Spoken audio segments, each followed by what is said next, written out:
Hey everybody, this is Joel Pasek, and welcome to the Fired Up Network. Welcome to the NHL Lowdown second round preview of the Stanley Cup playoffs with me, broadcasting legend Norm Rumack. Norm, by the way, there were 8 series in the first round. Guess how many I got right? How many? 8 out of 8. Mr. Perfect. Wow.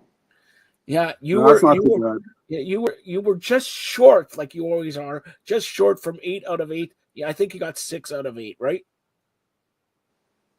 You know what? I don't keep track. All right, you got 6 out of 8. Whatever. Now let's get. But before we talk about the second round, the game sevens in the first round, Dallas, Colorado, and Winnipeg, St. Louis, especially Winnipeg, St. Louis, double overtime. Winnipeg coming back from 3-1 down with like 2 minutes left to go in the third, and then scoring the goal in double overtime. And the crowd in Winnipeg makes you feel amazing that you're Canadian, eh?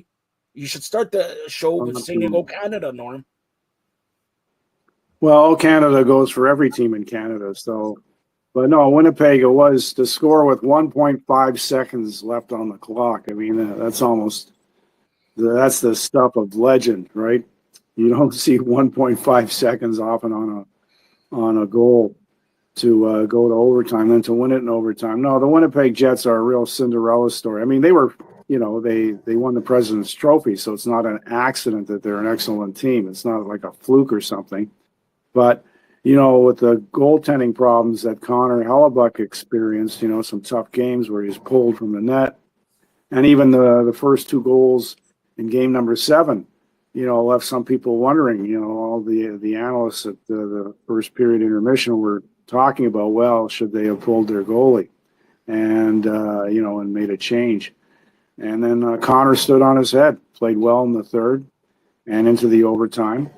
And it's an amazing story. And the whiteout, you got to love the whiteout. I mean, it's absolutely fascinating to see a stadium. It's almost like sorry, go ahead. Any comparison between Scotiabank Arena fans and Winnipeg fans? The fans, well, they're off the hook. Well, even you're talking about Toronto, comparing to Toronto? Yeah, Toronto, Winnipeg. Yeah. Well, in Toronto, let's face it, they've got the big corporate base and those platinum seats, and those folks are, a little less outgoing. I mean, they stand up and cheer, but the corporates are, and good for them. They how many people can afford those seats? So they're lucky, but with the salary I pay. Yeah, the next life I can. Not even the next life. In the next 5 lifetimes, I'd be lucky to afford that. But they're, maybe it's a little bit overdone in terms of expressing the fact that in the platinum seats, we used to joke, well, people are doing their, not just guys, but people are doing their stock deals and their business investments and their business deals on the phone while they're watching the game.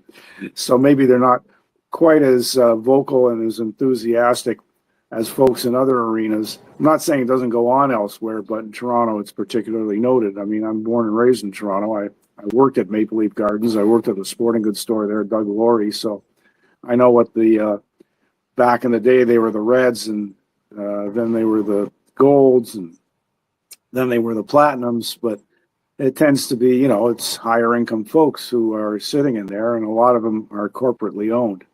And when you're in a big market, you're going to get a lot of corporate sponsors. And in Toronto, the arena, they make noise like everybody else, but it's a little more modest, let's say, than what you would see in Winnipeg with the whiteout. And anyway, it's just different. But the Leaf fans, certainly to their credit, the one thing they do well is they travel as well as any fan base in professional sports. You always see a Leaf sweater at an out-of-town game. I did that a long time ago as a young Leaf fan when it wasn't popular. So I saw them play in places like Atlanta, St. Louis. A lot of people, including myself, would go to Buffalo. That was like a fun thing to do. And that was when the Sabres had a really good team. And Detroit. So I've seen the Leafs play in Chicago. And like I say, I was going at a time when there weren't a lot of Pittsburgh. I saw them playing Philadelphia when it was scary to be in Philadelphia wearing a Leaf sweater. I was there when there was only two of us wearing Leaf shirts in the entire spectrum, their old arena. Actually, the people were quite nice to us because we didn't say anything rude about the cities that we went to. We just cheered for the Leafs, but we didn't say anything bad about the home teams and the cities that we were visiting. So we got along quite well. They would boo the Leafs and insult them and use all kinds of language I can't use on the podcast, but no, we had fun. But now it's very common for Leaf fans to travel to faraway places, whether it's Florida or California or even Utah. You always see Leaf fans. So while they may not be the loudest bunch of all the fan bases in Canada or elsewhere, they certainly travel as well. And when the Leafs go on the road anywhere in Canada, you'll always see Leaf fans. So they've got that history being an original six team. And you see the same to a lesser degree with Montreal fans. They travel, but I think the Leaf fans are probably the most well-traveled of any fan base in the National Hockey League. All right. We have actually a comment from your good friend, actually my good friend, but Mark Askin says, Norm's talking about all these corporate guys ordering food and all that. Joe, tell him that he goes in the media box and orders the pizza. No. See, Mark Askin's asking this, all right? Stop ordering pizza. You're at the game. I don't order it. I just tell you. Yeah, well, when I had a media pass, I didn't order. I just took as much as I could. This is the problem. All right, let's get to round two preview here. We'll start off with Winnipeg. Winnipeg plays Dallas. Winnipeg's the home team. They get the home game 7 advantage. It's should be a great series. Dallas barely getting by Colorado, and Ratton scoring a hat trick in game 7 and all that. Who do you like, Dallas or the whiteout? Well, I think we're going to see a lot of 6-7 game series because the parity, the National Hockey League has always wanted parity, and they've certainly got parity now. You're seeing that, even Ottawa put up a good fight against Toronto, 3 overtimes and a 6-game series, which was my prediction was a 6-game series. So yes, his prediction even the teams, 6-game series. Yeah, so even the teams that you wouldn't think would be that tough, but Ottawa didn't surprise me. Ottawa's got a bright future, and the Maple Leafs had to give a good effort, like as you would expect. Of course, they got to get a good effort, but anyway, from what I'm expecting in these next rounds is 6-7 game series. So I'm going to pick Winnipeg in 7. I think the whiteout is intimidating is too strong a word, but I think it definitely impacts the visiting team, and that's why this previous series with Winnipeg was such a compelling series. It was St. Louis was pretty much like a homer series. Like, the teams play strong at home and not so well on the road. And I think Connor Hellebuck, with his effort in the third period and overtime, overcame if he was doubting himself. And you never know with a goalkeeper, but he had a bit of a slump in a few of those games. But I think he proved when it really counted in the third period and overtime, the period and a half or whatever it was of overtime, that he's worthy of his Vezina and MVP type trophies. We'll see what he'll get the Vezina, but I think we're looking at a 7-game series there. Basically, Dallas is a great team. And, they're going to be very strong at home. They've got a good fan base, too. So I think we're looking at another 7-game series and with the home teams prevailing. So I'll give Winnipeg a slight edge and pick them in 7. I agree with you. I think Winnipeg does get by Dallas, and it's good for Winnipeg. You see the crowd there, and it's long overdue for Winnipeg. Now, let's go to the next Western Conference. It's the Edmonton Oilers into Vegas, taking on the Vegas Golden Knights. Who do you like in that one? Because that's going to be a tremendous series. Also, the key, Edmonton, you saw it. They're winning 4 in a row, down to nothing. They won 4-0, beat the Kings, but the goaltending is still an issue. Do they start their number 1 goalie all year, or they start Pickard, who was great the last 3-4 games against the LA Kings? Who do you like in that series? Yeah, I'm gonna be a homer here and go with the Canadian teams. So, well, at least out west, I'm gonna go with the Canadian teams. So, I'm gonna pick Edmonton over Vegas, but I also see a tough, hard-fought 7-game series there. So let's see how it goes. I mean, there's not much to pick between two clubs. Last year the Oilers went right to the wire in the Stanley Cup final before losing to Florida. And Vegas is a relatively newcomer to the National Hockey League, relatively speaking. They went to back-to-back Stanley Cups, including winning one. So, yeah, it's another very entertaining. There's going to be a lot of entertaining hockey in this second round, and that'll be another one. But I'll go with Edmonton in 7. No wonder it's going to snow in May. I agree with you also. Edmonton in 7. And we have a question. Maybe it's a friend of yours. Patricia wants to know who you like in that series. Well, you said that. And have you been to Vegas? And is it true what they say? Yeah. Once you're in Vegas, it stays in Vegas. Well, better stay in Vegas, that's for sure. Well, what are you doing in Vegas then? Why are you not telling everybody? What do you mean better stay in Vegas? What are you doing? Well, that's why it stays in Vegas, because you don't tell anybody what you're. No, I had fun. I've been there twice, not recently, but I've been there twice. No, it's a beautiful city.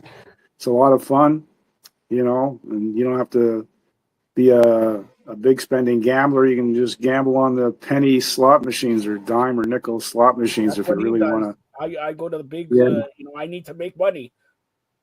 Show me my money. Yeah, Show me my money. they have lots of great shows there. So there's always something to do, and give the National Hockey League a lot of credit because they were the first major professional team to go to Las Vegas. And now everybody's there, including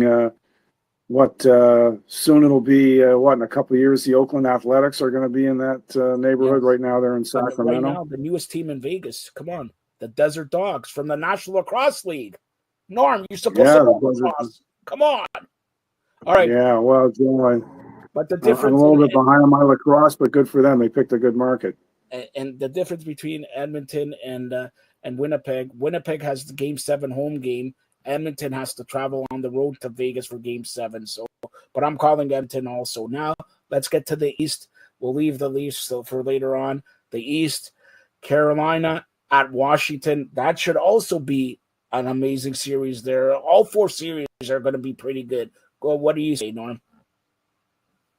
Yeah, I think, again, we're looking at a 6 or 7 game series. I'll flip a coin, but, Carolina's good. Washington's tough, highly skilled. They got very physical players there like Wilson, and Ovi can be as physical as anybody in the game. But I'll give a slight edge to Washington in a hard-fought series. Like I say, all these second-round series, I think, have a lot of entertainment value to offer. So I'll go with Washington in, I'm trying to think, 6 or 7. I'll say Washington in 7 in this series. You know what? I think Washington's going to win. But remember, the last time the Leafs were in the conference final, do you remember who they played? It was Carolina. It was Carolina, and everybody thought Maple Leafs will go to the Stanley Cup because, the Carolina, and then they played Buffalo in the Western Conference or Eastern Conference final. Sorry? And, sorry. Give me one. Just cover for me for 1 minute, Joe. All right. So, so that's for me for 1 minute. Yeah, Norm has to go to washroom. So, Carolina, I like Washington, and Ovi has done it this year, beating Gretzky's goal record and everything like that. And Washington has home advantage. And let's face it, Washington's head coach Carberry was the assistant coach of the Maple Leafs for a couple years. But I just sneaky feeling if the Maple Leafs do beat Florida, and I know Norm, he's a big leaf blower. You're a big leaf blower. You're going to pick Florida, but if the Maple Leafs make it to the conference final, how apropos will it be that they meet Carolina? So I'm going to go with Carolina in 7 there. All right. Obviously, we do Maple Leafs Forever pregame, and sometimes if Norm's around, we could do postgame. But let's talk about Florida and the Maple Leafs. And by the way, we're going to do a Maple Leafs Forever. Also, check it out on the Fired Up Network social media. Florida, defending Stanley Cup champions, and they went back to Stanley Cups. They lost the first year against the Maple Leafs, who finally made it out of the first round, second time in 25 years. Do they make it to the Eastern Conference Final? I already know I'm going to say no because he is a leaf blower, but he was a bigger leaf blower back in 1995-96. Go ahead, Norm. Well, to me, when you're talking about taking on, like the Leafs are the Stanley Cup champions, and, they went to a Stanley Cup final the year before that, too, before they won it last year against Edmonton. So, to me, you're the champion until somebody knocks you off. So, no disrespect to the Maple Leafs. I think, again, we're looking at a hard-fought, very entertaining series. But I give a slight edge because Florida, all those injured players that they were missing towards the end of the season are back and healthy. And you look at how quickly they put away Tampa Bay. Now, Tampa Bay isn't exactly too shabby. They've got a few Stanley Cups recently to their name, too. So I say this with all due respect to Mr. Berube and the Toronto Maple Leafs. The Leafs have a ton of talent, but I think Florida's experience and what they've gained in winning the Cup last year, I give them a slight edge. They play strong. They play tough. I think Washington and Florida are very similar in a lot of ways. Of course, Washington, a recent Stanley Cup winner in 2018, if I'm not mistaken. So I'll give Florida a slight edge. I can see several overtimes, but I'll give Florida that slight edge, picking Florida in 7 games over Toronto. But it's not to say, when you say 7 games, game 7, I don't know if there's, we'll set aside the Winnipeg game. I don't know if there's a home ice advantage or not. Sometimes it seems that there is, sometimes not. But I'll pick Florida to win this series in 7 games. And like I say, I think we could see 2 or 3 or maybe even 4 overtime games, because there's not much to pick between the two clubs other than Florida's recent experience in Stanley Cup championship. So it wouldn't be an insult to the Maple Leafs if they lost to Florida. And I don't think it'd be an insult to Florida if they lost to Toronto. But you have to pick a winner, and I tend to lean towards the incumbent and the champion because they've got that experience and that know-how. So, again, I'll go with Florida in 7 over Toronto. Once again, he's going to be wrong. I picked the Maple Leafs to beat Florida, and it's going to be very good because Florida, reigning defending Stanley Cup champions, they already got by Maple Leafs. They're one of our biggest rivals, Ottawa. Now beating the defending Stanley Cup champions could be another thing, and then they go to round 3. But I want to say this. Congratulations. I know no Norm wants to say it, to Mitch Marner, who had a baby. It's Mitch Marner just turned 28 years old. Also, Mitch Marner is going to make like $50 million. He's a free agent. Tavares is a free agent. So a lot of things are going to happen after the season for Maple Leafs. Last question here, and I'm going to ask you this. Does the Maple Leafs sign Mitch Marner, and how much do you think? Well, I don't know. We'll see what their cap are. Like, congratulations to Mitch on the birth of his son. It's very nice and good for him and his family. But yeah, I don't know, Joe, what he's going to sign for. I have no idea. I think the Maple Leafs will work something out with Marner to keep him in Toronto. But how much he's going to sign for, I have no idea. We got to see, how much cap space do they have after the Stanley Cup? How many players do they keep? How many players do they release? What kind of trades do they make? There's all kinds of dynamics that go into that. But I'll predict that the Maple Leafs will re-sign Mitch Marner. How's that? All right, that's a good prediction. Even though maybe it's wrong or it's right, who knows? We'll wait till after the year. But this has been the NHL Lowdown second round preview, and hopefully it's as good as the first round. Norm, tell everybody how they can get you social media wise. Yeah, right here on the Fired Up Network is the easiest place. I'm with my good buddy Joseph Pasek, the founder and president, and CEO, and mayor of. Don't forget the president of the provinces of Canada, the mayor-elect of North America, soon to run for the mayor of Mozambique. Spell it. Yeah, I'll let you take care of the spelling. All right. But anyway, you can find me here usually Mondays and Thursdays, and sometimes a couple of other days, covering all the major sports. We cover NBA with our good friend Tracy Murray. You'll see that during the week also, the NBA playoffs. So we've got it all covered for you right here every day, every week on the Fired Up Network. And you can find me right here with Joseph Pasek. All right. Thanks a lot, Norm. Thank you, sir.